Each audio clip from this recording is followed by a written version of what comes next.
कर दी चालू। ठीक है डियर स्टूडेंट, सभी को नमस्कार। प्रयास के ऑनलाइन एजुकेशन ऐप पर आप सभी का स्वागत है। हमारी टेस्ट सीरीज चल रही है टास्क आधारित 2.0। उसमें जो आज पेपर हुआ था साइंस का, उसके सॉल्यूशन हम फिजिक्स के पार्ट के करने जा रहे हैं। देखो, पहला है अपेक्षित घनत्व का मात्रक पूछा आपको। अपेक्षित घनत्व, देखो अपेक्षित घनत्व होता है कि किसी दो राशि है उनके घनत्व का अनुपात होता है। तो क्या है घनत्व? तो अपेक्षित घनत्व कैसे लिखते हो आप? अपेक्षित घनत्व कैसे लिखोगे आप? एक वस्तु है उसका घनत्व है और कोई दूसरी वस्तु है उसका भी घनत्व है। आपको पता है घनत्व को कैसे m/v से लिखते हैं। तो इसका क्या हो गया? इसका मात्रक क्या हो गया? kg मतलब किग्रा बट्टे मीटर क्यूब, और नीचे भी क्या है? किग्रा बट्टे मीटर क्यूब। तो क्या है, दोनों कट जाएंगी तो क्या होता है? ये मात्रक हीन, मतलब कि इसका कोई मात्रक नहीं होता है। अपेक्षित घनत्व दो वस्तुओं का घनत्व का अनुपात होता है और क्या होता है? उसका कोई मात्रक नहीं होता। अपेक्षित घनत्व का मतलब मात्रक हीन है। अगला प्रश्न देखिए। अगला है, पानी में लोहे की सुई डूब जाती है लेकिन जहाज तैरता है। ये किस सिद्धांत पर आधारित है? देखो, पानी में लोहे की कील डूब जाएगी या सुई डूब जाएगी, लेकिन जहाज कितना बड़ा होता है? क्यों नहीं डूबता है? क्योंकि जो लोहे की कील होती है उसका घनत्व क्या होता है? ज्यादा होता है पानी से। दूसरी बात, जो इसके द्वारा हटाया गया भार कितना वो पानी हटा पाती है उस पर भी निर्भर करता है। तो लोहे की कील क्या है? वो तो पानी न के बराबर हटाती है, तो क्या वो आसानी से डूब जाती है। लेकिन जो जहाज है वो भी वैसे लोहे का या किसी धातु का बना होता है, लेकिन उसके द्वारा जो हटाया गया द्रव्य का भार है या पानी का भार है वो क्या होता है? अपेक्षित रूप से वो उसके बराबर है। तो क्या वो तैरता रहता है। तो ये किसने कहा था? ये आर्किमिडीज सिद्धांत पर आधारित है। आर्किमिडीज के सिद्धांत पर है कि हटाया गया अगर भार उसके बराबर हो गया तो क्या वो तैरने लग जाएगा। उससे ज्यादा हो गया उसका घनत्व है तो डूब जाएगा, अगर उससे कम हो गया तो वो ऊपर तैरेगा। तो इस प्रकार का है ये आर्किमिडीज सिद्धांत। हवाई जहाज से यात्रा करते समय पेन से स्याही निकलने लगती है। भाई, हवाई जहाज के अंदर आप जाओगे तो आपको साफ बोला जाएगा कि जो भी आपके पेन है वो आप बंद करके रख दो या निकाल के रख दो, नहीं तो क्या आपका सेट वगैरह खराब हो सकता है। क्यों? क्योंकि अगर आप जैसे जैसे ऊपर जाओगे तो क्या वायुमंडल का दाब क्या हो जाएगा? कम हो जाता है। वायुमंडल का दाब कम हो जाता है, जिसके कारण क्या वायुमंडल का दाब बाहर का कम हुआ है, लेकिन जो सही है पेन के अंदर उसका दाब ज्यादा होता है, जिसके कारण वो ऊपर की तरफ निकलने लगती है। तो क्या वायु दाब में कमी के कारण वायुमंडलीय दाब क्या हो जाता है? कम हो जाता है। अगला प्रश्न देखिए। किसी बल F किसी क्षेत्र A पर लग रहा है। देखो, एक बल है F किसी क्षेत्रफल A पर लग रहा है, तो हम क्या दाब लिख सकते हैं? दाब आपको पता होगा, दाब कैसे लिखोगे? बल बट्टे क्षेत्रफल कितना है? F बट्टे A। अब देखो, यदि बल का मान F डैश का मान कितना कर दिया? F/2, ये तो कह रहा आधा कर दिया, और क्षेत्रफल का मान कितना कर दिया? एरिया का मान कितना कर दिया? 2a कर दिया। तो आपका दाब कितना हो जाएगा? F dash upon A dash लिखोगे, मान पुट आउट करोगे आप 2a, कितना हो जाएगा? F बट्टे 4a। ये क्या है? पहले का दाब था तो P बटे 4, मतलब कि 1/4। यही दे रखा होगा आपको, 1/4। बहुत ही सिंपल है। अगला प्रश्न देखिए। कौन सा उपकरण आर्किमिडीज सिद्धांत पर कार्य करता है? देखो, आर्किमिडीज पर सिद्धांत पर कार्य करने वाले जो उपकरण है, गैल्वेनोमीटर। गैल्वेनोमीटर क्या करता है? धारा मापी होता है, ये धारा का मापन करता है, तो ये नहीं करता है। हाइग्रोमीटर वायुमंडल के दाब को मापने का कार्य करता है। लेक्टोमीटर दूध की शुद्धता मापने का कार्य करता है। ये दोनों हाइड्रोमीटर और लेक्टोमीटर, ये दोनों आर्किमिडीज के सिद्धांत पर कार्य करते हैं। आर्किमिडीज के सिद्धांत पर कार्य करते हैं। तो ऑप्शन बी और सी दोनों सही हैं। तो आपके ऑप्शन डी में लिखा है कि बी और सी दोनों ऑप्शन इसके सही हैं। अगला प्रश्न देखिए। निम्न में से कौन सा रूपांतरण सही है, आपसे पूछा है सही है। एक एटीएम, आपको पता होना चाहिए ये चीज का, एक एटीएम किसके बराबर होता है, 1.01 गुणा 10⁵ पास्कल। है क्या ऐसा? ऐसा नहीं है, क्योंकि 10⁴ है यहाँ पे, तो ये ऑप्शन गलत हो गया। 1 mmHg क्या होता है, 1 mmHg एक एटीएम ही होता है, वो लगभग 133 पास्कल के बराबर होता है। कितना होता है, 133 पास्कल के बराबर, ये सही है। और देखें, एक बार होता है 10⁵ पास्कल के बराबर।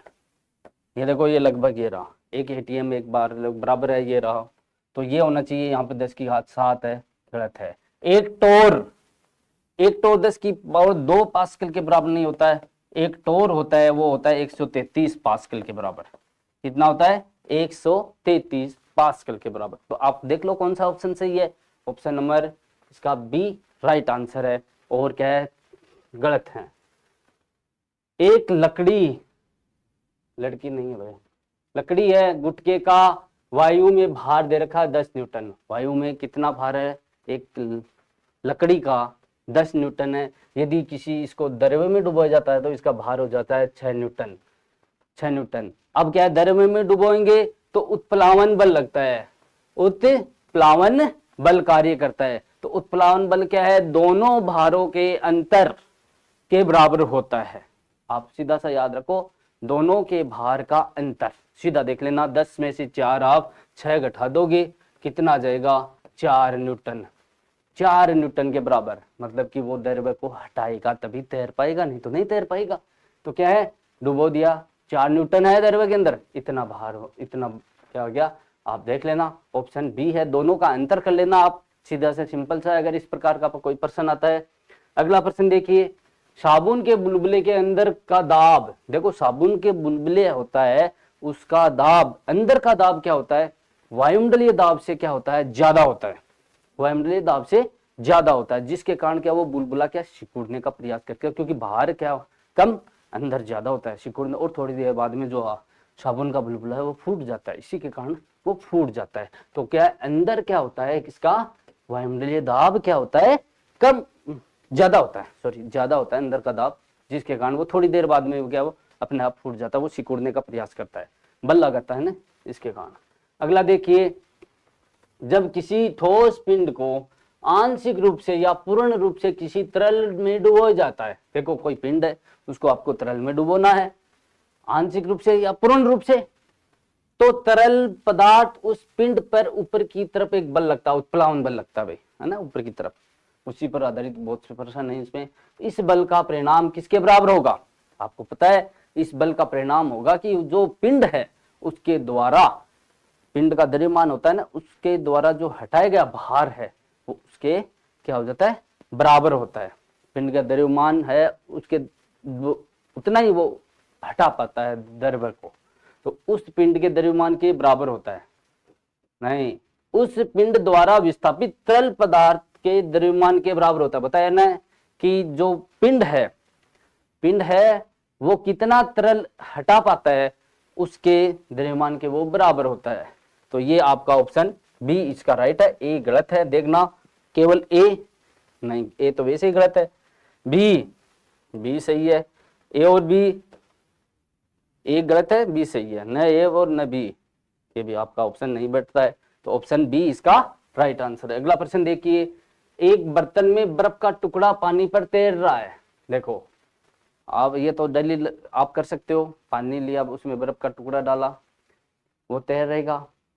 अब देखना, ये आपका बर्तन है और इसमें पानी है और बर्फ का टुकड़ा आपने डाल दिया, जैसे ही बर्फ पिघलेगी तो क्या पूछा है, पूरी तरह पिघल जाएगी, तो ऊंचाई क्या होगी। अब देखो इतनी ऊंचाई पर था, तो देख लेना कि वो क्या होता है, उतनी ही ऊंचाई पर रहता है द्रव्य या पानी।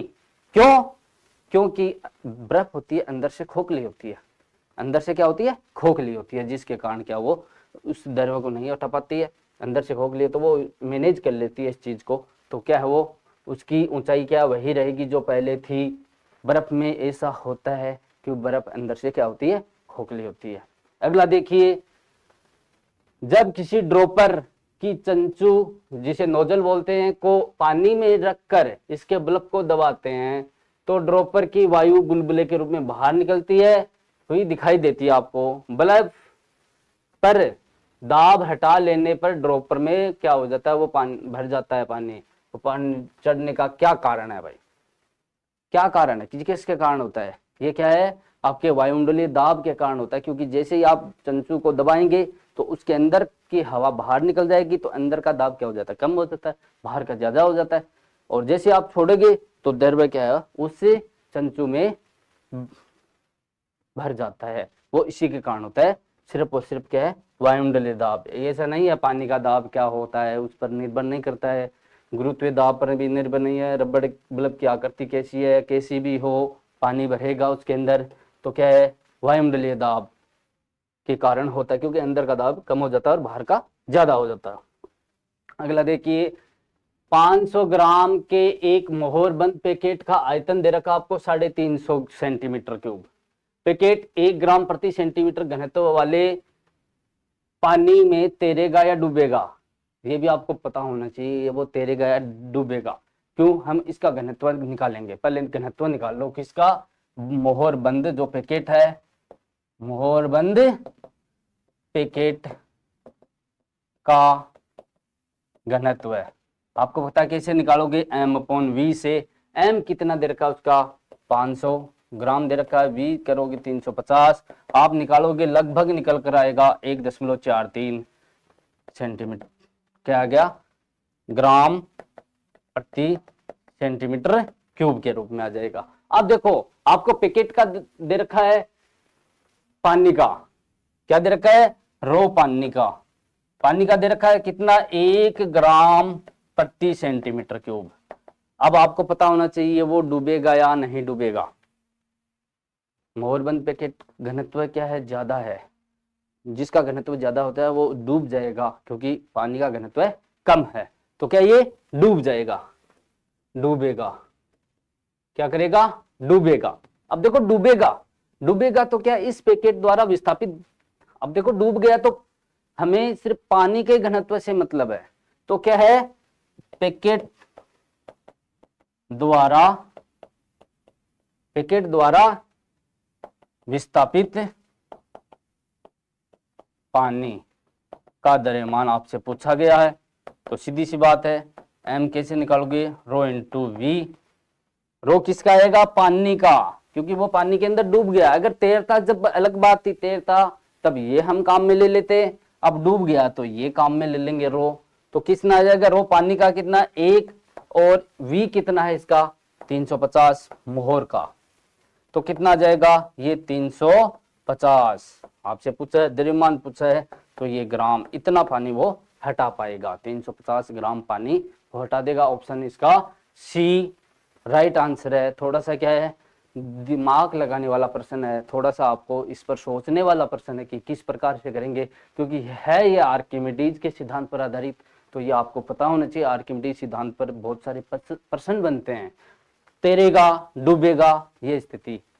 अगला देखिए, अगला आ गया ये, जब एक पात्र दंड को जलीय सिल्वर नाइट्रेट विलियम में डुबो जाता है, ये आपके केमिस्ट्री से संबंधित प्रश्न है, जो आपको केमिस्ट्री वाले सर इसके सॉल्यूशन करवाएंगे।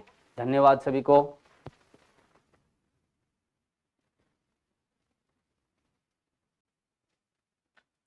नमस्कार दोस्तों, ग्रेड 3 का जो अपना पेपर नंबर 8 जो है 2.0 टेस्ट सीरीज चल रही है टास्क आधारित, उसकी जो बायोलॉजी और केमिस्ट्री के जो प्रश्न है उनका मैं आपको समाधान प्रोवाइड करता हूँ।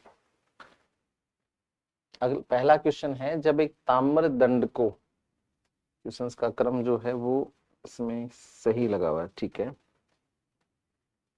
जब एक ताम्र दंड को यानी तांबे की एक छड़ है उसको जलीय सिल्वर नाइट्रेट यानी AgNO3 विलियन में डुबाया जाता है, तो आपको पता है तांबे की जो क्रियाशीलता होती है वो Ag से ज्यादा होती है, तो कॉपर नाइट्रेट बन जाएगा और तांबा जो है वो अलग हो जाएगा। क्योंकि अच्छा, इस प्रक्रिया में कॉपर का क्या होगा, कॉपर ने पहले कोई इलेक्ट्रॉन नहीं त्याग रखा था, अब एक इलेक्ट्रॉन त्याग दिया है, मतलब कॉपर ने जो है वो इलेक्ट्रॉन त्याग दिया है, तो कॉपर का क्या हो गया है, ऑक्सीकरण हो गया है।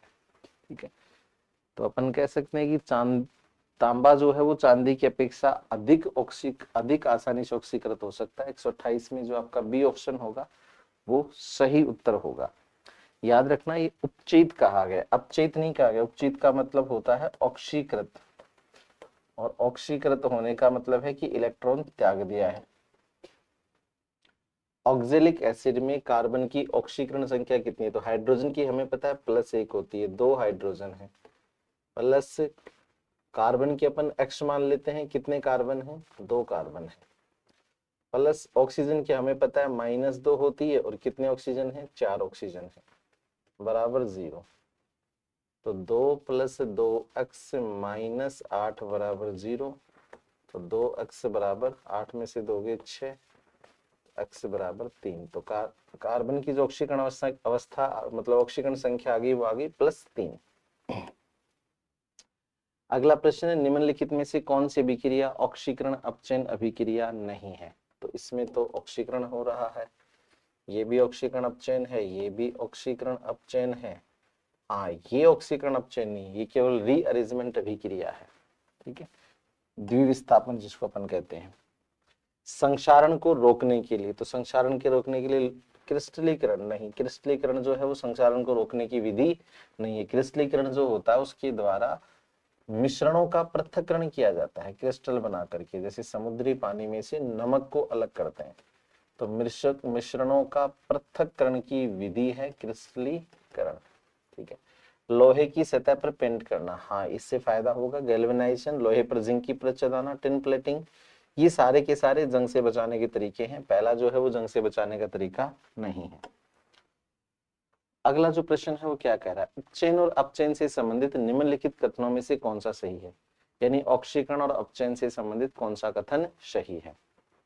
तो देखिए, उपचयन यानी ऑक्सीकरण में इलेक्ट्रॉनों का ह्रास होता है, बिल्कुल सही बात है, जबकि अपचयन में इलेक्ट्रॉनों की लब्धि यानी इलेक्ट्रॉन ग्रहण किए जाते हैं, पहला सही है। उपचयन मतलब ऑक्सीकरण में इलेक्ट्रॉनों की लब्धि, गलत बात है। उपचायक वे होते हैं जो दूसरे उपचायक मतलब ऑक्सीकारक, उपचयनाक को घटाता है किंतु अपचायक नहीं, ये भी गलत है। अपचयक अपचयनाक को बढ़ाता है किंतु अपचायक उपचयनाक को घटाता है, ये भी सही है। लैंग्वेज बड़ी ही शानदार है, तो पहला और चौथा सही है, फोर्थ ऑप्शन आपका सही होगा।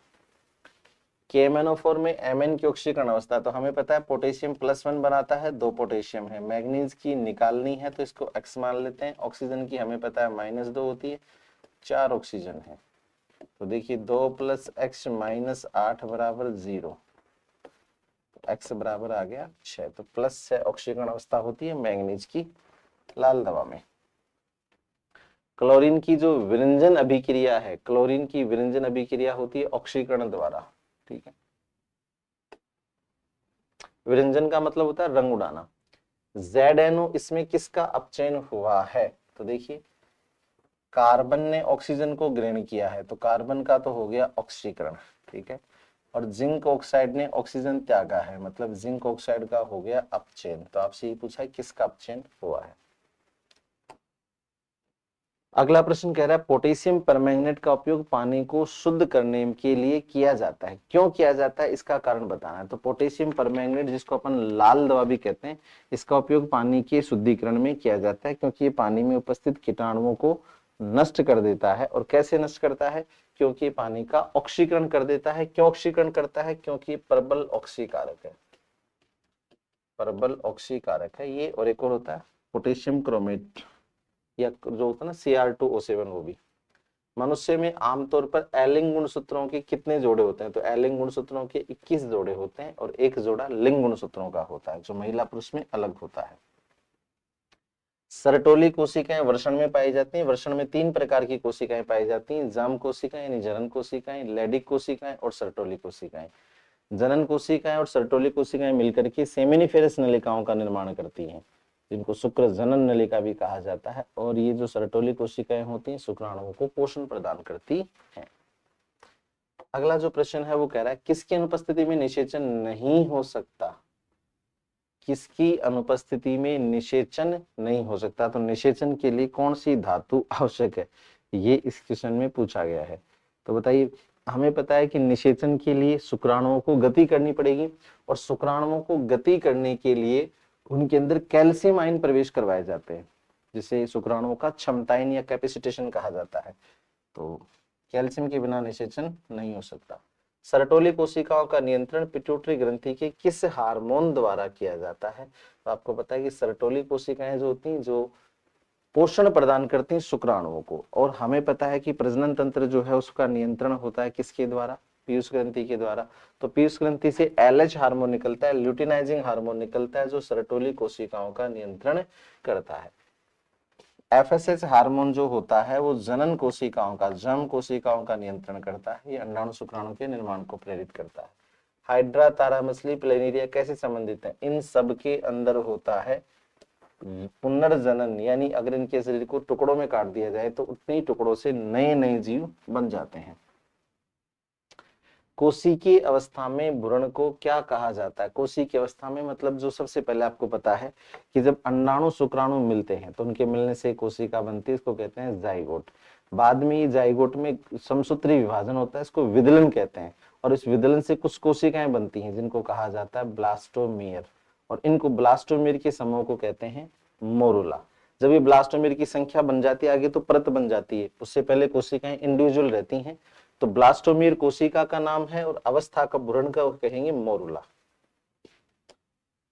उसके बाद में किस किस राउंड में फ्रक्टोज, कैल्शियम व एंजाइम सबसे अधिक पाए जाते हैं? तो आपको पता है कि जो प्रोस्टेट ग्रंथि होती है उसके इस राउंड में फ्रक्टोज पाया जाता है, जो कि नर सहायक ग्रंथि है। अंडाणुओं का निर्माण कहाँ होता है? तो अंडाणुओं का निर्माण होता है कौन सी कोशिकाओं में?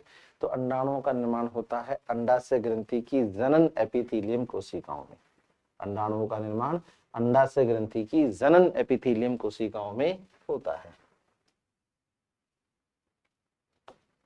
अगला है, कौन सी कोशिकाएं एक आदमी से वृषण हार्मोन का संश्लेषण और श्रावण करती हैं? तो हमें पता है कि टेस्टोस्टेरोन या एंड्रोजन हार्मोन का निर्माण जो होता है वो लैडी कोशिकाओं के द्वारा होता है, इनको अपन अंतराली कोशिकाएं भी कहते हैं। अगला जो प्रश्न है वो कह रहा है कि माता की जन्म के बाद माता की प्रथम दूध में कौन सी एंटीबॉडी होती है? तो IgA एंटीबॉडी होती है। प्रथम दूध को कोलेस्ट्रॉम या अपनी भाषा में कहते हैं खीस। निम्नलिखित में से कौन सा मानव शरीर की सबसे बड़ी कोशिका है? तो मनुष्य के शरीर की सबसे बड़ी कोशिका अंडाणु है, ये सबसे छोटी कोशिका है, और ये सबसे लंबी या सबसे बड़ी कायिक कोशिका होती है। ऑस्टियोक्लास्ट हड्डियों की कोशिकाएं होती हैं। कौन सा रेडॉक्स अभिक्रिया का उदाहरण है? रेडॉक्स मतलब इसमें ऑक्सीकरण भी हो और अपचयन भी हो, ये भी रेडॉक्स अभिक्रिया का उदाहरण है, ये भी रेडॉक्स अभिक्रिया का उदाहरण है, ये भी रेडॉक्स। अच्छा, कौन सा नहीं है? तो आपको पता है कि ये जो है ये रेडॉक्स अभिक्रिया का उदाहरण नहीं है, फोर्थ ऑप्शन, ये द्विविस्थापन अभिक्रिया है, डबल रिप्लेसमेंट रिएक्शन। और जितनी भी द्विविस्थापन अभिक्रिया होती हैं या जिनको अपन अम्ल क्षार की अभिक्रियाएं कहते हैं, उदासीनीकरण, वो रेडॉक्स अभिक्रियाएं नहीं होती हैं, क्योंकि उनमें ऑक्सीकरण अवस्था में कोई परिवर्तन नहीं होता है। निम्नलिखित में से कौन सा मुख्य अपचयक अभिकारक है जिसका उपयोग धातुकर्म भट्टी में, जहां धातुओं का निष्कर्षण किया जाता है वहां पर अपचयन के रूप में किया जाता है? तो याद रखना, कार्बन मोनोऑक्साइड है। और अगली, ऑक्सीजन की +2 ऑक्सीकरण अवस्था एक ही कंपाउंड में होती है, OF2। यहाँ पे भी नहीं है, यहाँ पे भी नहीं है, हाँ ये हो जाएगी OF2। अकेला ऐसा यौगिक है जिसमें ऑक्सीजन जो है वो धनात्मक ऑक्सीकरण अवस्था दर्शाता है। धन्यवाद। बात करेंगे मैथ्स के प्रश्नों को लेकर। क्वेश्चन नंबर 81 आपके सामने है। एक घर में पानी के अलग अलग उपयोग को प्रदर्शित करने के लिए आंकड़ों का निम्नलिखित में से कौन सा आरेख निरूपण सर्वाधिक उपयुक्त होगा? जब घर में पानी आया, वो पानी मान लो 100% आया, तो जो 100% पानी है उसके कुछ कुछ भाग होंगे, हो सकता है वो पानी पीने के काम आता हो, कपड़े धोने के काम आता हो, नहाने के काम आता हो, अलग अलग यूजेस में काम आ सकते हैं। और अब जब अलग अलग यूजेस दिखाने हैं आपको और वो सब 100% से कनेक्टेड है, तो मेरे हिसाब से सबसे बेस्ट क्या है, पाई चार्ट इसका होना चाहिए, क्योंकि पाई चार्ट अपने आप में क्या होता है बच्चे, 100% होता है। अगला क्वेश्चन देखते हैं, क्वेश्चन नंबर 82। ये लिखा हुआ है, यदि प्रेक्षण x, x+3, x+5, x+7, x+10 का माध्य 9 है तो अंतिम 3 प्रेक्षणों का माध्य क्या है मुझसे पूछ रहा है। तो इन सभी का माध्य अगर 9 है तो कितनी संख्या है, 1 2 3 4 5। माध्य क्या होता है, वही राशियों का योग बटे राशियों की संख्या। तो यहां पर इन सबको जोड़ूंगा तो आएगा देखो x x x x 5 बार आ गया, 5x प्लस आगे जोड़ेंगे 3 और 5 8, 8 और 7 15, 15 और 10 25 बराबर टोटल आना चाहिए 9 गुणा 5 45। क्योंकि यहां पर अगर मैं बात करूं एवरेज अगर 9 है तो टोटल होगा 45। तो 5x का वैल्यू हमारे पास आ जाएगा बेटा कितना 20 और माइनस होकर x का वैल्यू आ जाएगा बेटा 4। अब मुझसे क्या बोल रहा है, मुझसे बोल रहा है लास्ट के 3। तो लास्ट के 3 ये हैं, लास्ट के 3 का मतलब हो गया 5 और 4 9, ये हो गया 4 और 7 11 और ये हो गया 14। इन तीनों का मुझे माध्य निकालना है। तो 9 प्लस 11 प्लस 14 डिवाइड बाय 3 जोड़ेंगे तो ये कितना हो गया 20 और 11 34, नहीं 20 और 14 34 बटा 3। तो आंसर आएगा 11 से ही 1 बटा 3 इसका करेक्ट जवाब हो जाएगा। 11 से 1 बटा 3 option number C. Next question number 83 क्या कह रहा है, 100 विद्यार्थियों के आंकड़ों का बंटन नीचे तालिका में दर्शाया गया है। बहुलक पूछ रहा है। अगर टेबल देकर बहुलक पूछ रहा है तो बहुलक के अंदर हमेशा क्या होता है, फॉर्मूला लगाया जाता है। बहुलक के लिए वैसे कहूं तो सबसे ज्यादा फ्रीक्वेंसी वाला जो बॉक्स है उसको मार्क कर लो आप। इसकी फ्रीक्वेंसी f1 होगी, इससे पहले वाली f0 होगी, इसके बाद f2 हो जाएगी। यहां पर अगर मैं बात करूं बेटा बहुलक z जिसको हम बोलते हैं, इसका फॉर्मूला होता है l plus f1 minus f0 upon 2f1 minus f0 minus f2, 2f1 minus f0 minus f2 इसका इंटू h, इसका एक फॉर्मूला होता है जिसमें z का मतलब होता है बहुलक और यहाँ l का मतलब लोअर लिमिट। तो जिसको आपने मार्क किया उसकी लोअर लिमिट कौन सी है 60। तो यहां पर अगर मैं बात करूं l का वैल्यू जो होगा बेटा 60 हो जाएगा, प्लस f1 का मान क्या होगा, जो ये फ्रीक्वेंसी मार्क की है वो f1 होती है, उससे छोटी f2 और उससे बड़ी मतलब उससे अगली वाली f2 है ना, f1 f0 f2। और यहां पर अगर मैं f1 का मान बोलूं 45 f0 का मान 18 डिवाइडेड बाय 2f1 यानी डबल कर दो 45 का, माइनस f0 का मान कितना है 18 और f2 का मान है 16 गुणा h का मान कितना है बेटा, h का मान है 5। h का मान क्लास हाइट जिसको बोलते हैं हम लोग, ठीक है। सिंप्लीफाई करिए इसको तो आएगा 60 का 60 प्लस माइनस किया तो ऊपर बचा 27, नीचे माइनस करेंगे देखो ये हो गया 34। कितना होगा 34। 34 को अगर मैं घटाऊंगा इसमें से, किसमें से 90 में से, तो बचेगा बेटा 56 इंटू 5। तो अप्रोक्सीमेट आंसर की बात करेंगे तो यहां पर देखो 60 का 60, 27 गुणा 5 135 डिवाइड बाय 56। अब ये 56 का डिवाइड करूंगा ना मैं, तो मेरा जो डिवाइड जाएगा ना बेटा लगभग 2 बार जाएगा, 2 पॉइंट कुछ आएगा। तो यहां पर 60 प्लस 2 पॉइंट कुछ है, मत करो सॉल्व, 2 पॉइंट कुछ है यानी 62 पॉइंट कुछ है। ऑप्शन नंबर ए इसका सही जवाब हो जाएगा। सबसे बढ़िया तरीका होता है कैलकुलेशन करने का ये, ठीक है। लगभग है तो लगभग लिख लो, कोई इशू नहीं है। तो ऑप्शन, क्योंकि हमें एग्जाम के अंदर आंसर ऑप्शन से देना है तो आपकी अप्रोच ऑप्शन के बिहाफ पे होनी चाहिए। अगला है 12 छात्रों के परीक्षण में उनका औसत प्राप्तांक 74 है। क्या कह रहा है, उच्चतम प्राप्तांक 79 है तो न्यूनतम संभव प्राप्तांक मुझसे पूछ रहा है क्या होना चाहिए। अब यहां पर देखो जरा सुनना एक बार। अगर मैं बात करूं बेटा, यहां पर मुझसे बोल रहा है कि उच्चतम प्राप्तांक 79 हमारे को बोला गया है। क्या बोला है, 12 छात्र हैं, 12 छात्रों का औसत प्राप्तांक कितना है बेटा 74 है, तो टोटल निकाल सकते हैं। अब मुझसे बोल रहा है मैक्सिमम अपने पास 79 है उच्चतम प्राप्तांक, तो न्यूनतम संभव, न्यूनतम का मतलब मिनिमम कितना हो सकता है, सबसे कम आपसे पूछ रहा है। तो अगर मैं बोलूं भाई 79 अगर मान लो 11 का हो जाए, 79 कितने लोगों 11 हो जाए भाई, 74 जो है वो 12 का है, आपको दिया गया है। अगर मैं बोलता हूं कि 79 अधिकतम है और अधिकतम 11 लोगों के पास है, तो न्यूनतम सबसे कम जो होना चाहिए किसके पास होना चाहिए, 12वें के पास होना चाहिए। तो 12 लोगों के टोटल में से 79 इंटू 11 का घटा दो, 11 लोगों का सबका 79 मान लो। तो अगर मैं मल्टीप्लाई करूंगा 12 चौक 48 का 8 कैरी 4 84 और 4 88, ये आ गया माइनस, मल्टीप्लाई किया 9 16 का 6 कैरी 1। तो यहां पर माइनस करेंगे बेटा, और यहां पर माइनस करने से जो हमारा वैल्यू आएगा कितना आ रहा है 19। तो 19 हमारा क्या होना चाहिए, न्यूनतम होना चाहिए। कैसे किया फिर बता रहा हूं, सभी का 12 का 74 है एवरेज एक बार को, पर वो बोल रहा है कि उच्चतम प्राप्तांक 79 है, सब 11 लोगों को क्या दे दो, आप 79 दे दो। तो एक जो बचेगा ना उसको आप सबसे कम दे सकते हो बैलेंस करने की वजह से। तो बैलेंस करने के लिए 19 आ जाएगा उसके पास, करेक्ट आंसर। अगला है, यदि एक आंकड़े के बहुलक और माध्यिका का अंतर 24 है तो माध्यिका और माध्य का अंतर मुझसे पूछ रहा है। तो बहुलक और माध्यिका का अंतर, तो बहुलक बराबर होता है 3 माध्यिका माइनस 2 माध्य, ये पढ़ा होगा आपने। तो यहां पर अगर मैं बहुलक, मुझसे बहुलक और माध्यिका बोल रहा है, तो बहुलक और माध्यिका लिखूंगा, माध्यिका इधर ले आया तो हो जाएगा 2m माइनस एक्स बार। इसका मान मुझे दिया हुआ है कितना, इसका मान दिया हुआ है 24। तो मुझसे पूछ रहा है माध्यिका और माध्य का अंतर, तो m माइनस एक्स बार का मान मुझसे पूछ रहा है, तो बेटा वो आएगा यहां पर कितना, यहां पर आएगा 24 का आधा यानी 12। Option number A. अगला है 20 छात्रों ने एक तार का व्यास सेंटीमीटर में निम्नलिखित पूछ रहा है, तो बोल रहा है 17 की बारंबारता जो है 15 की बारंबारता से कितना अधिक है। पॉइंटों में लिखा हुआ है, परेशान कर रहा है। 17 की बात करते हैं, 1 2 3 4 5 6 और 7, इसकी बारंबारता 7 आ गई। 15 की बारंबारता निकालो, 1 2 3 3 आ गई। तो ये बारंबारता इससे कितनी ज्यादा है बेटा, 4 ज्यादा है। ये लीजिए आंसर आ गया। और कभी कभी मिस हो भी जाता है इसके अंदर। 17 1 2 3 4 5 6 और 7 सही है। 15 की कितनी है, 15 की है 1 2 3, 4 आंसर आएगा। अगला क्वेश्चन क्या है, यदि माध्य बराबर 3 माध्यिका माइनस बहुलक x आगे लिखा हुआ है, तो मुझसे पूछ रहा है x का मान क्या होगा।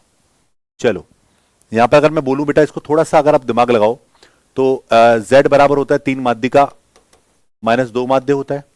मुझे माध्य के रूप में लिखना है, तो 2x बार बराबर 3m माइनस z, ये हो जाएगा।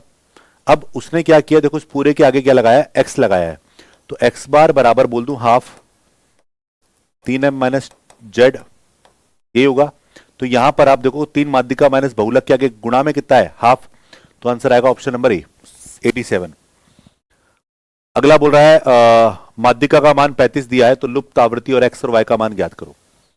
ये समीकरण दिया हुआ है, देखो 0 से 10, ये 10 से 20 लिखा हुआ है, 20 से 30 40 50 लिखा हुआ है। सबसे पहले देखो यहां दिखा हुआ है 1 2 2 और इन सब का टोटल कितना है 16।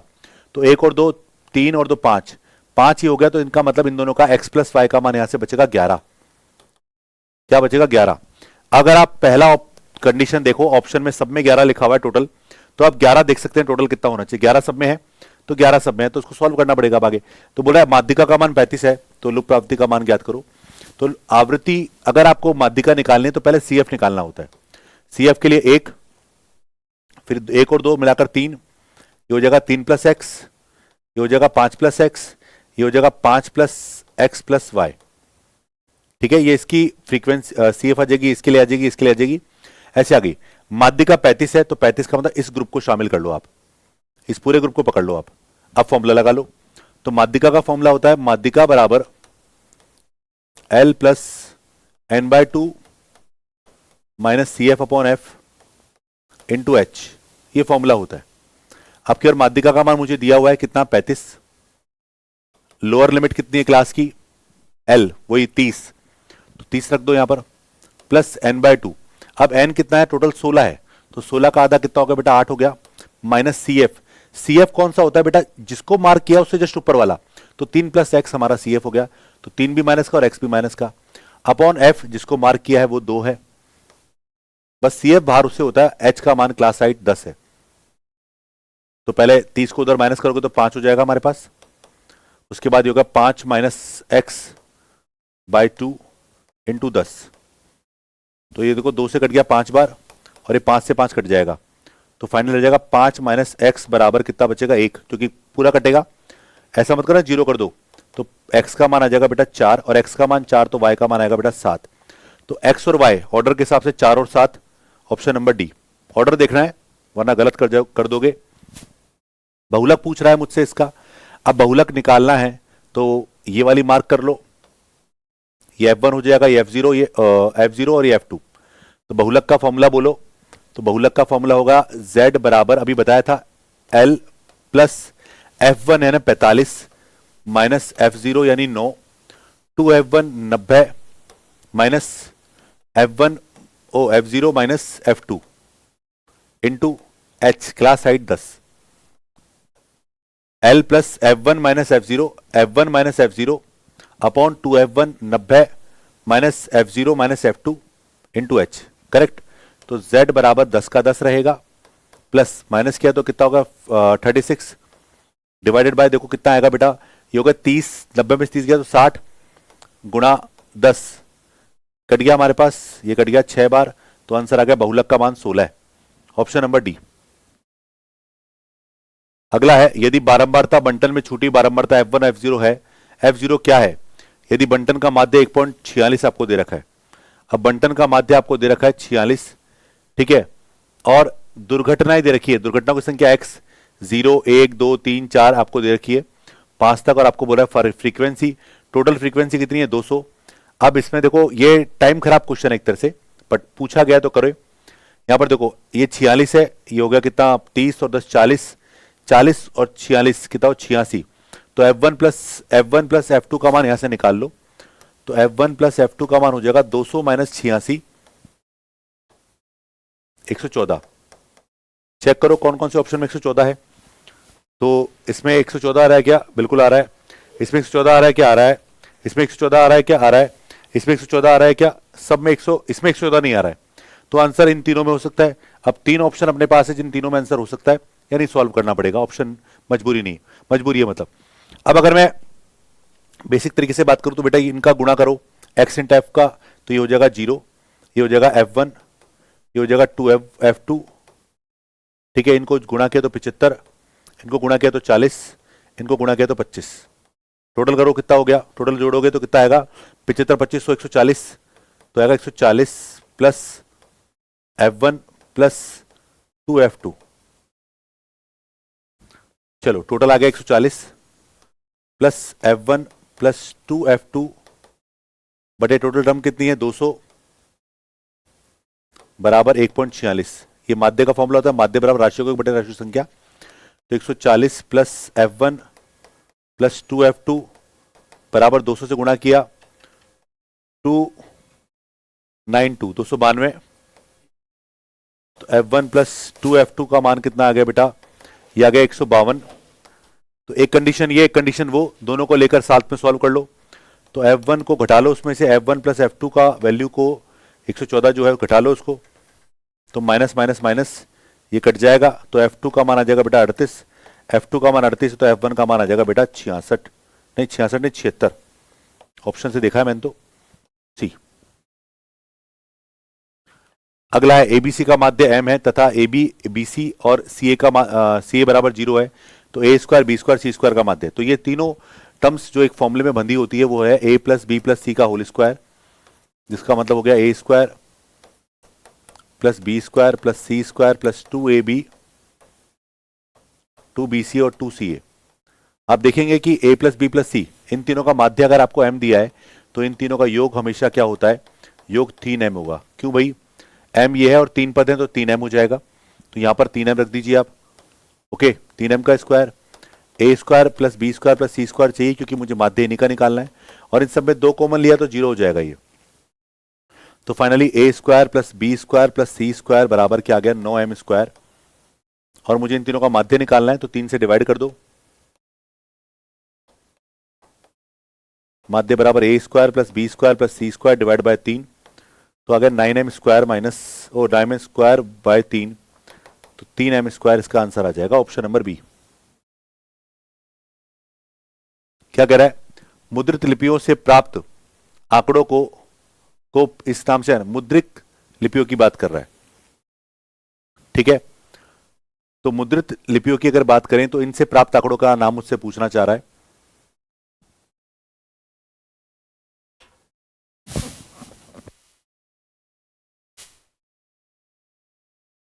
मुद्रित लिपियों को बेटा सेकेंडरी डेटा के नाम से जाना जाता है, क्योंकि मुद्रित लिपियां जैसे कि समाचार पत्र हो गए, मतलब न्यूज़पेपर जिसको हम बोल सकते हैं, या फिर मतलब जो प्रिंटेड है, मुद्रित का मतलब होता है प्रिंटेड, ठीक है, तो प्रिंटेड जो होते हैं वो सेकेंडरी होते हैं।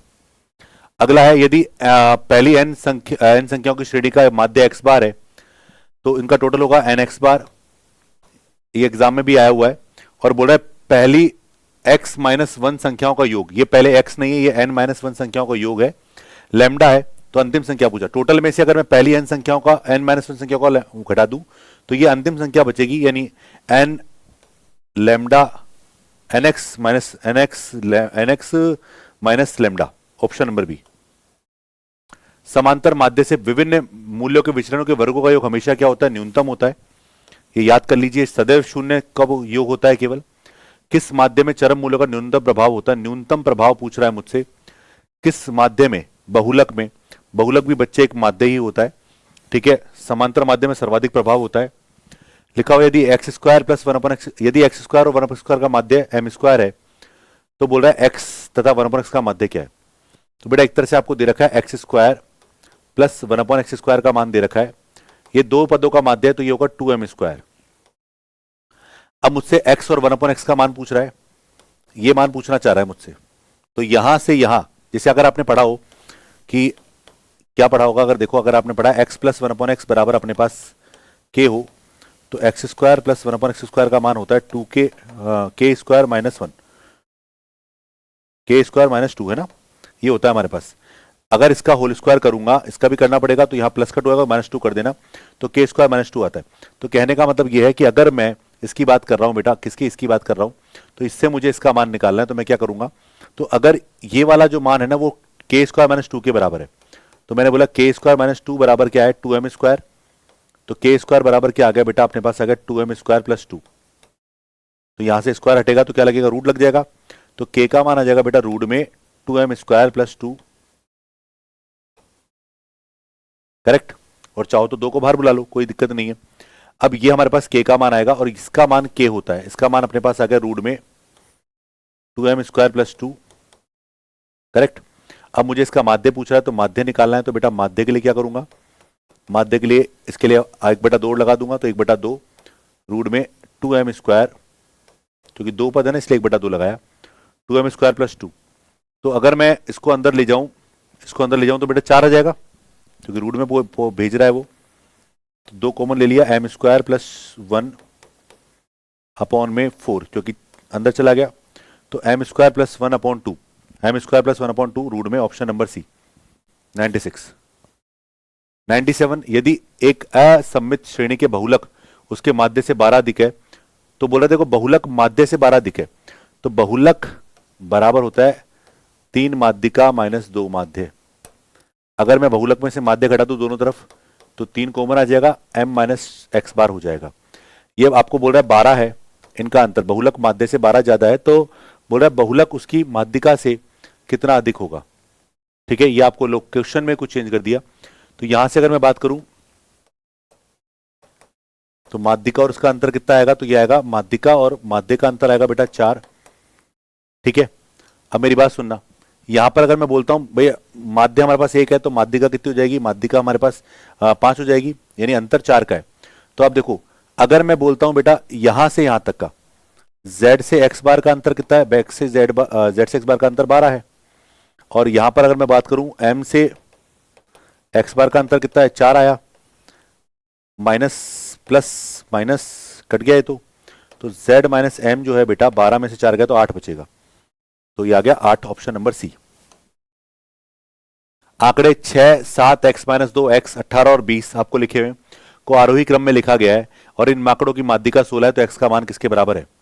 तो इन सबको अपन ने आरोही क्रम में लिखा है, तो 1, 2, 3, 4, 5, 6, 6 पद हैं, तो माध्यिका इन दोनों बीच के पदों का औसत होती है, तो x माइनस 2 प्लस x, इन दोनों पदों का औसत निकाला तो वो 16 आएगा, तो आएगा 2x माइनस 2 बराबर 16 दूनी 32, तो 2x बराबर 34, तो x का मान आ गया बेटा 17।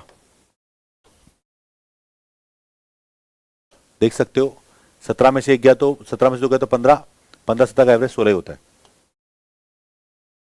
एक बंटन के n पदों का माध्य x बार है, बहुत छोटा सा लिखा हुआ बच्चा सा। यदि पहले पद में 1 की वृद्धि, दूसरे पद पर 2 की वृद्धि और तीसरी प्रकार आगे भी वृद्धि कर दी जाए तो नया माध्य क्या होगा? अगर आपने सभी पदों में पहला पद जैसे मान लो जो भी है वो x1 प्लस 1 हो जाएगा, दूसरा पद x2 प्लस 2 हो जाएगा, तीसरा पद x3 प्लस 3 हो जाएगा, ये आपको बोल रहा है। ऐसे nx वाले पद में n जुड़ जाएगा, ये आपको कहना चाह रहा है। तो अगर मैं बोलूं बेटा पहले x1 x2 x3 इनका सबका तो योग आपको ऑलरेडी देखा है, सिग्मा x बराबर ऑलरेडी दिया हुआ है कितना? nx बार, और 1 2 3 4 इन सबको जोड़ दूंगा तो ये क्या है? समांतर श्रेणी। मतलब समांतर श्रेणी क्या? पहली n प्राकृत संख्या है जिनका योगफल है n, n प्लस 1 अपॉन 2, ठीक है। इन सबका योग आ गया प्लस nx बार, ये सबका मिलाकर आ गया, और डिवाइड बाय क्या करना है? अब आपकी बार n करना है।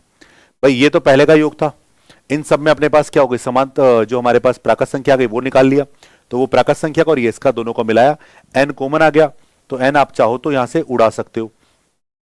ठीक है, तो n उड़ाएंगे तो बेटा अपने पास क्या बचेगा, n कट गया तो बचेगा x बार प्लस n प्लस 1/2,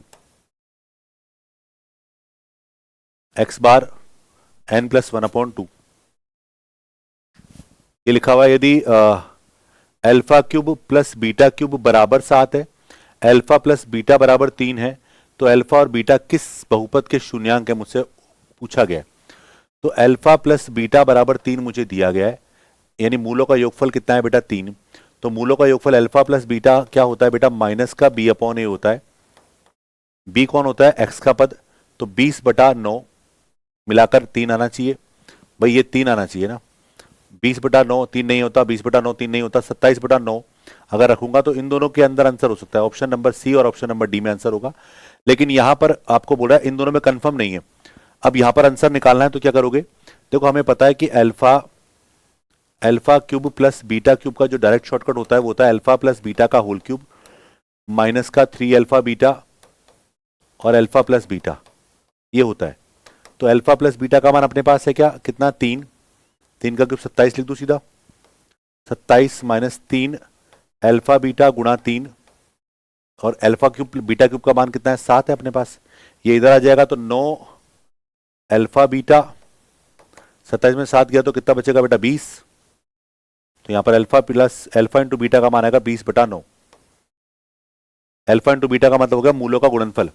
मूलों का गुणनफल क्या होता है, अल्फा इंटू बीटा बराबर c/a, तो 20/9, 20/9 इसमें है, लास्ट वाले माइनस का 20 है, तो ऑप्शन नंबर सी इसका आंसर हो जाएगा। एक्स क्यूब माइनस 1 में x माइनस 1 का भाग देने पर शेषफल क्या होगा।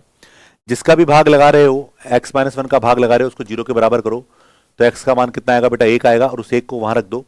तो एक्स क्यूब माइनस 1 में अगर आपने x का मान 1 रखा तो आएगा बेटा 0, तो इसका मतलब शेषफल 0 का मतलब भाग पूरा पूरा जाएगा, यानी आंसर निकालना है आपको, है ना। अब बोला a के किस मान के लिए बहुपद इसका और दूसरा बहुपद x माइनस 1 द्वारा विभाग दिया जाए तो समान शेषफल रहता है। दोनों में शेषफल समान है, तो भाग किसका लगा रहे हो, x माइनस 1 का लगा रहे हो। जिसका भाग लगा रहे हो उसको 0 के बराबर करो, यहां से x का मान निकाला 1, एक मान को इसमें रखो और उसमें रखो बस।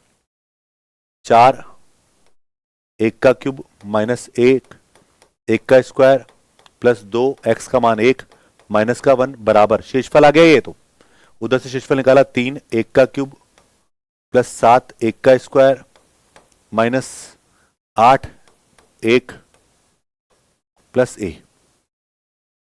4 minus a plus 2 minus 1, 3 plus 7 minus 8 plus a, कितना हो जाएगा ये, 4 2 6 में से गया तो 5, ये बचा 10 माइनस यानी 2 प्लस a, तो 2a हो जाएगा, 2a बराबर 3 हो जाएगा और a बराबर हो जाएगा 3/2, ऑप्शन नंबर बी। अगला है, यदि बहुपद का एक शून्य मतलब जो वैल्यू सेटिस्फाई करेगी, -1 है तो अन्य शून्य क्या है मुझसे पूछ रहा है। अब यार एक शून्य दे दिया, दूसरे शून्य निकालने हैं, तो मैं आपको एक तरीका बताना चाहूंगा, आप ऑप्शन पे जाओ और वैल्यू पुट करके देख लो।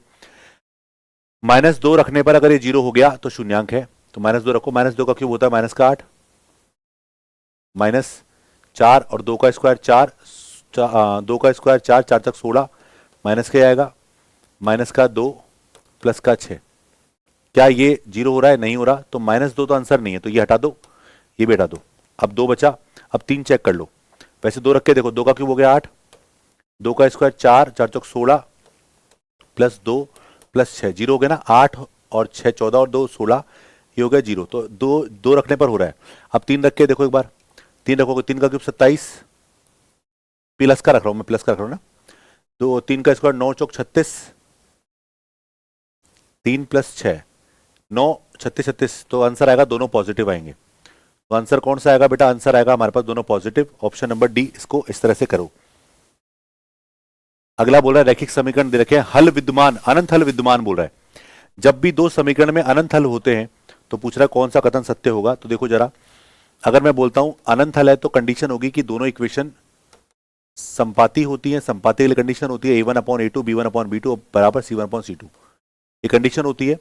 a जो होता है वो x का गुणांक होता है, जिससे कि पहले में 2 है, दूसरे में क्या है 2a है हमारे पास, ठीक है। b1 का गुणांक पहले में 3 है, दूसरे में क्या है बेटा a प्लस b है, और तीसरे में अगर मैं बात करूं, देखो अचर पद c1 c2 लेने से पहले ध्यान रखो कि बराबर में दोनों तरफ या तो उधर हो या इधर हो, ठीक है। तो 7 और 28, 7 और 28, 7 का मतलब 1/4, तो इसका मतलब ये वाला हिस्सा भी 1/4 होगा, ये भी 1/4 होगा, 2 से 2 कट जाएगा, तो 1/a बराबर 1/4 हमारे पास है। तो बेटा a का मान आ गया 4, और यहां पर अगर मैं बोलता हूं 3/a प्लस b बराबर 1/4 है, a का मान 4 रख दो,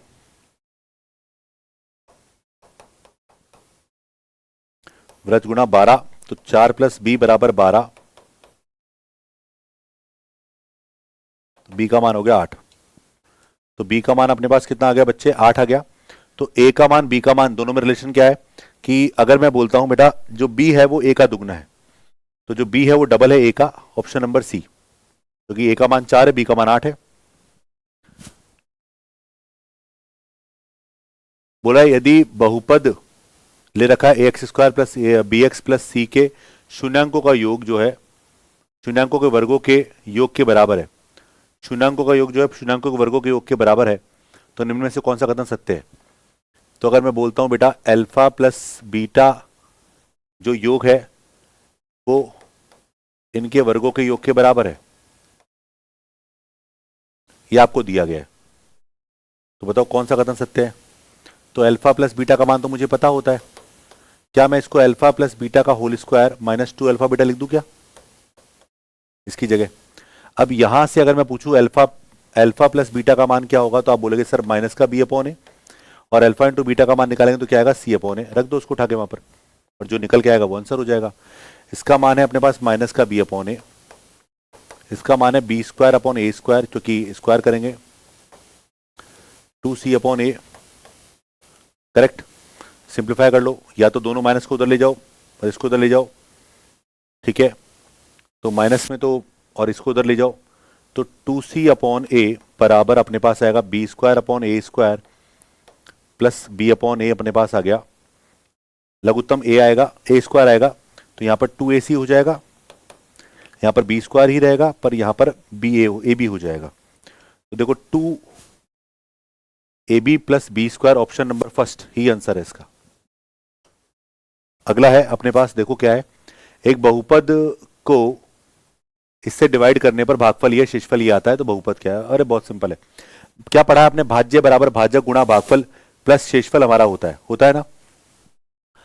तो जरा देखो x² प्लस x -1 ये हमारा क्या है बेटा, ये हमारा भागफल है, नहीं ये हमारा भाजक है, ये भागफल है, और प्लस शेषफल।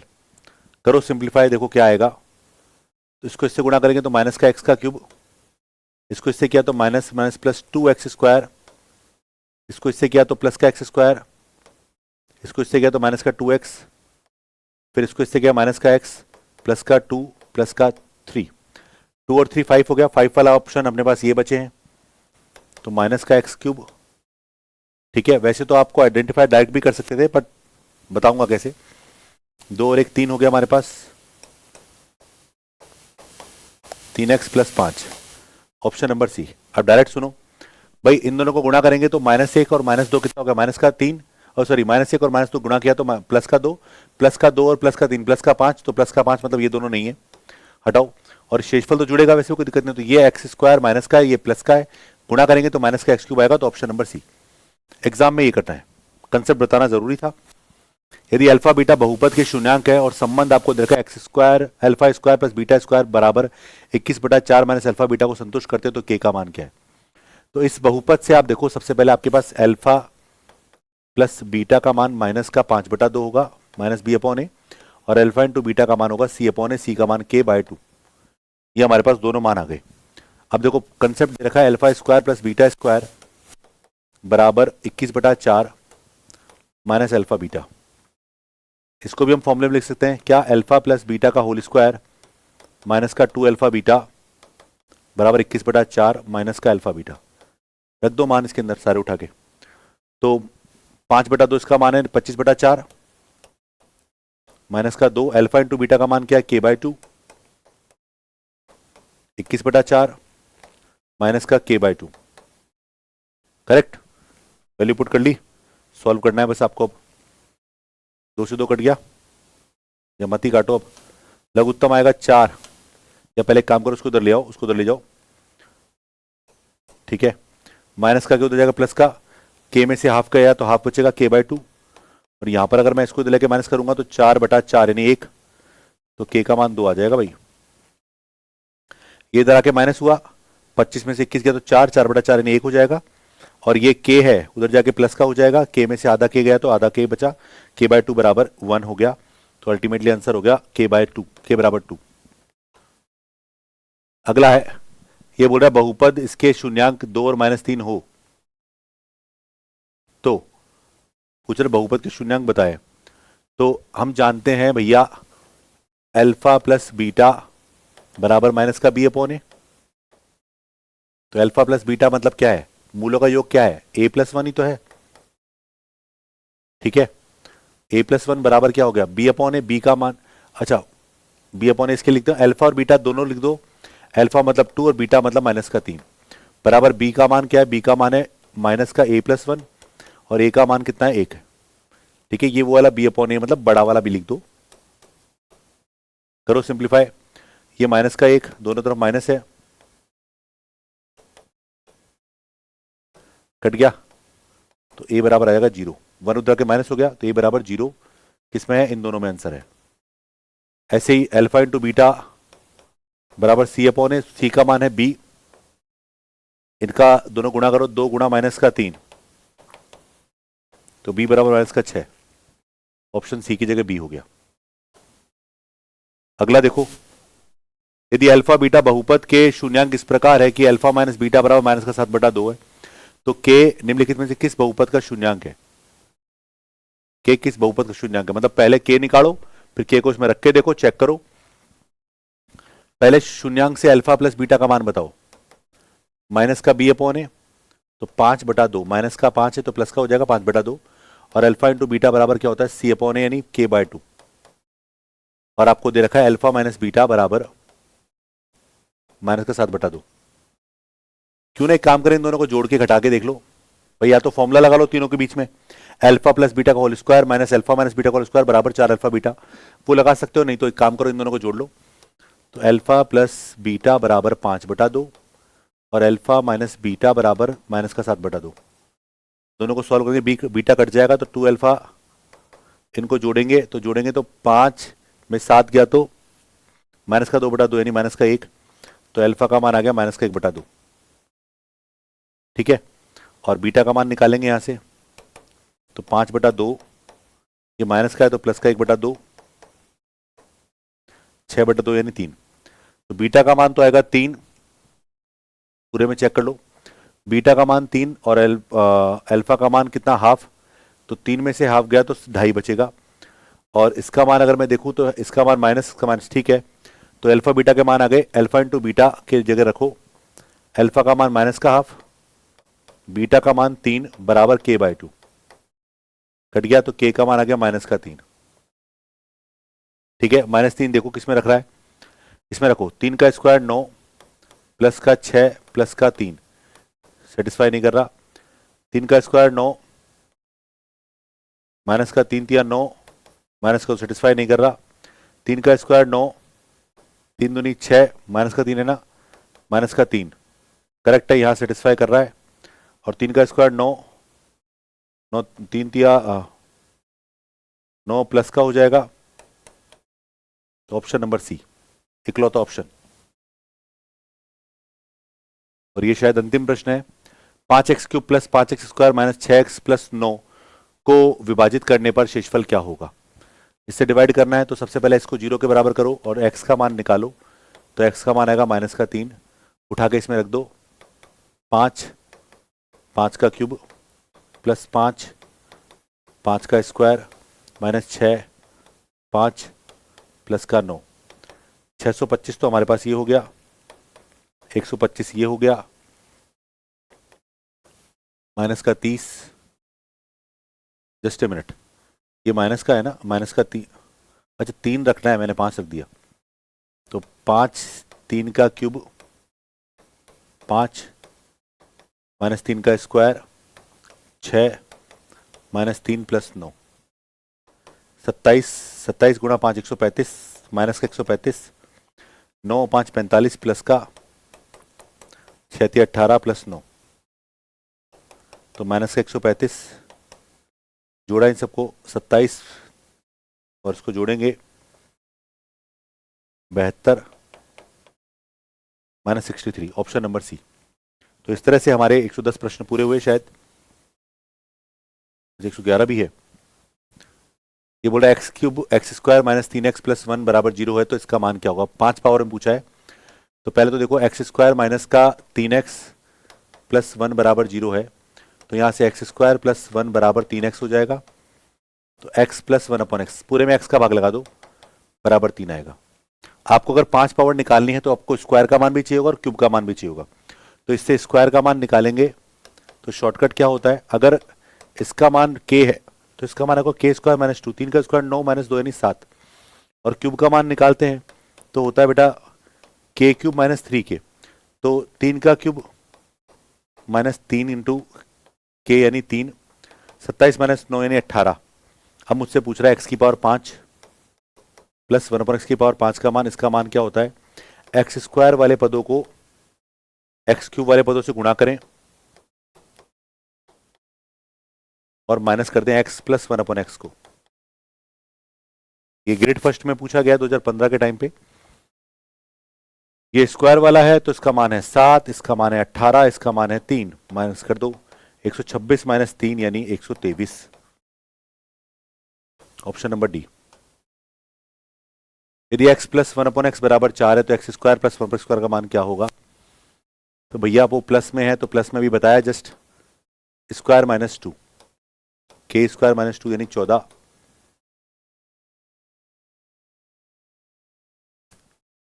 ये बोल रहा है क्यूब वाले फॉर्मूले पर है a cube plus b cube plus c cube, a cube plus b cube plus c cube. अगर a cube plus b cube plus c cube में अगर a plus B plus c बराबर 0 हो तो इसका मतलब वहां पर मान होता है 3abc।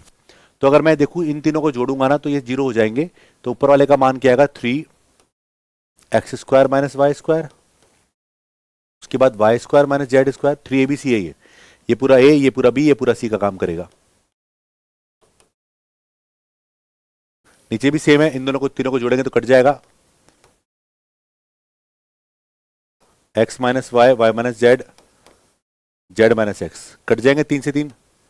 तो देखो ये स्क्वायर है तो एक फॉर्मूला कट जाएगा, प्लस में बचेगा, अगला वाला भी प्लस में बचेगा, उससे अगला वाला भी प्लस में बचेगा, ऑप्शन नंबर डी। ये बोल रहा है a माइनस 3 का whole square plus b minus 4 का whole square plus c minus 9 का होल स्क्वायर बराबर 0 है। ये अलजेब्रिक टर्म है, बहुत सिंपल है, यानी अगर ये 0 हो जाए, ये 0 हो जाए, ये 0 हो जाए, तो यहां पर अगर मेरे को 0 करना है तो a का मान 3 मान लो, b का मान लो 4 और c का मान लो 9। 3 में से 3 गया 0, 4 में से 4 गया 0, 9 में से 9 गया 0। abc के मान रख लिए, अब रूट कर लो, आपसे पूछ रहा है abc का, तो 3 प्लस 4 प्लस 9, 16 का रूट हो गया बेटा 4, x प्लस वाई बराबर 12, एक्स वाई बराबर 27 हो तो एक्स क्यूब और वाई क्यूब का मान ज्ञात करो। ये तो अभी बताया था ना फॉर्मूले में, ये सब क्वेश्चंस में रिपीट हो गया कहीं ना कहीं। ये होता है x प्लस वाई का whole cube minus 3xy bracket में x plus Y. X plus Y का मान है कितना बेटा 12, 12 का क्यूब माइनस 3xy का मान कितना है 27 और इसका मान 12, तो 12 का 17 28, ठीक है। या फिर क्यूब लेके कॉमन ले लो, वो जो जैसी इच्छा हो आपको, 12 कॉमन ले लिया, 144, 27 से 81, ठीक है। तो 12 गुणा माइनस करेंगे तो कितना आएगा बेटा 63, गुणा करो, इकाई 6 आ रहा है, 12 ते 36 का 6 कैरी 3, 72 और 3 75, 756, ऑप्शन नंबर ए। चलिए तो हमारे प्रश्न पूरे होते हैं।